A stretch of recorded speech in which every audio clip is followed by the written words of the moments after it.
Good morning.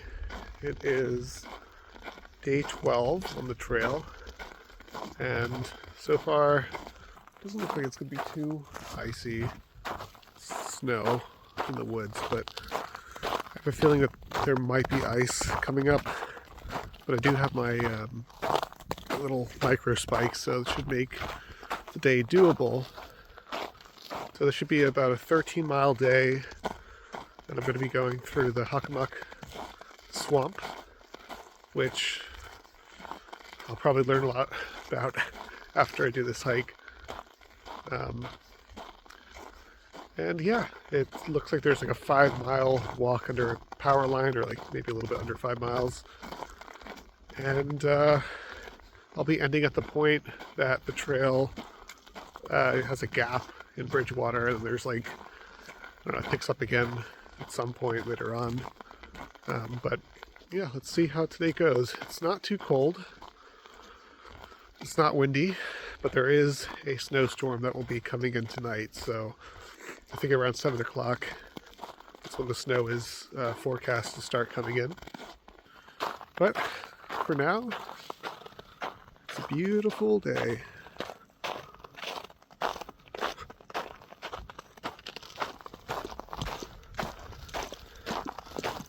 Even though there's a part of me that really wants to do like long day hikes, like the 30-miler, I feel like that's what I want to do for all these New England trails. There is something really cool about spanning it out and doing shorter days because of just kind of like seeing the trail in all these different seasons. Thinking back to starting this trail in October of 2023, and I remember all the colors, and also getting into the winter months. I don't think I was ever walking through heavy snow.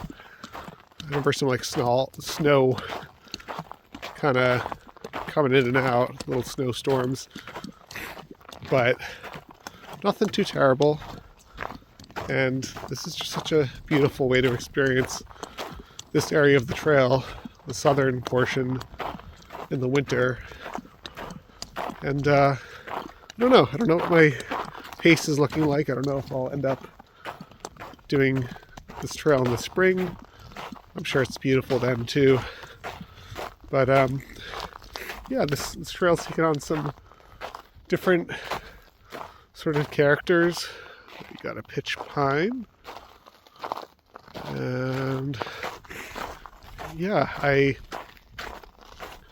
don't know, I do like this component of it, although I do want to challenge myself to do a hike with like only long days, trying to see how fast I can do it.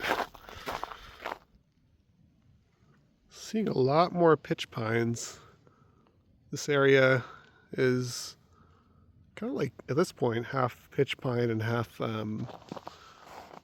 eastern white pine for conifers. But yeah, most of these guys are pitch pines.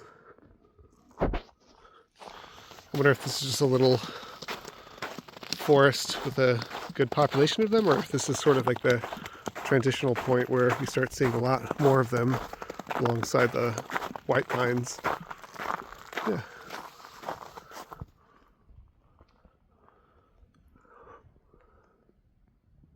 Nice. Hell yeah. We are getting into the land of pitch pines. So one of the reasons I feel so connected to this tree is I think like 4 years ago took the seeds of one of the pine cones of a pitch pine in Johnston, actually right next to the Johnston Home Depot. And wow, some of these are quite tall. So I grew one of the seeds, and it's kind of struggled over the years, but it's finally getting to, it's like 2 feet tall at this point.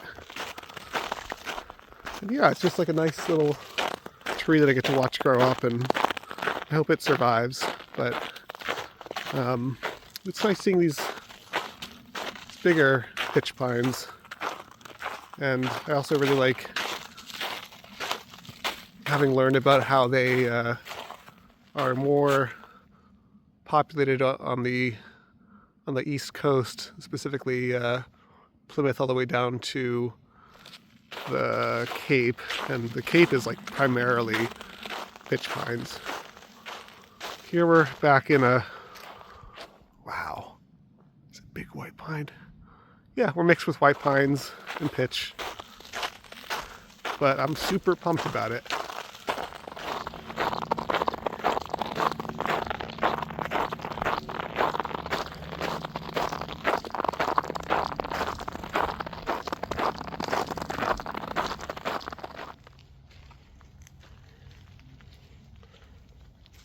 It's kind of surprising me that the club mosses can handle this full sun disturbed environment, but maybe I need to learn more about club mosses.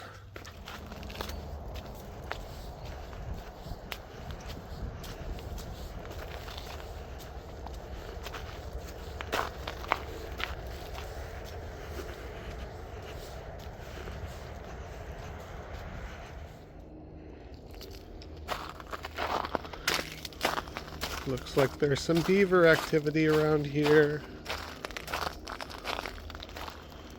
Ooh.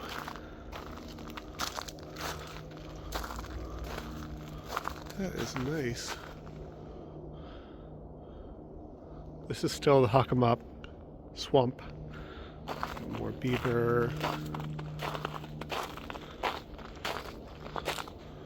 Where's the dam?